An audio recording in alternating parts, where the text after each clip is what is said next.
Kaya nyo na lang ito tulo na ito yung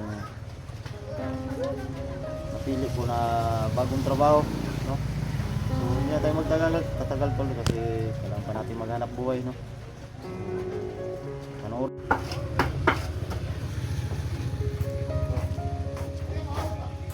So ito yung bagong trabaho natin tol, no?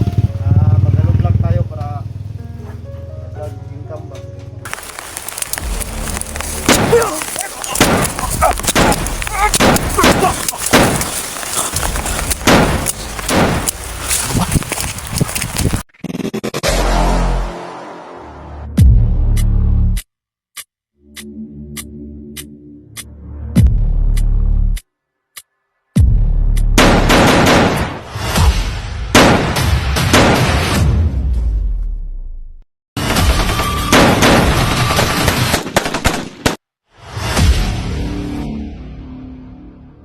What's up tol, isang mapagpalang araw ng lahat mga tol, no? So gusto ko lang sa inyo tol yung bagong trabaho ko tol.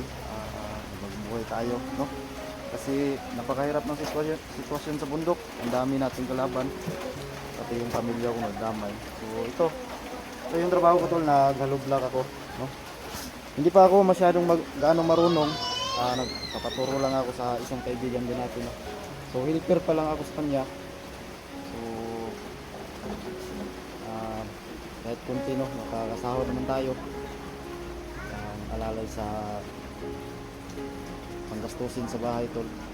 So yan, patuloy na tayo sa pagbabagong buhay tol, no? At yun nga, pasensya na po talaga kayo kasi ito yung napili kong trabaho at gusto ko na talagang huminto, no? At yung apat na agimad ko tol, malabo na yung makita nila kasi malayo na, nasa malayo na yun, no, nilibing ko. So ang dami talagang nag-comment tol, no, bakit ko daw nilibing kaysa binigay ko lang daw. So hindi kasi pwede tol kasi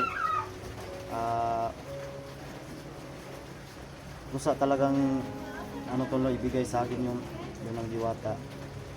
Kaya sinsya na po talaga, no, sinsya nyo na po ako napili kong desisyon. Hindi na talaga ako makatulong sa ibang vlogger na sa ngayon na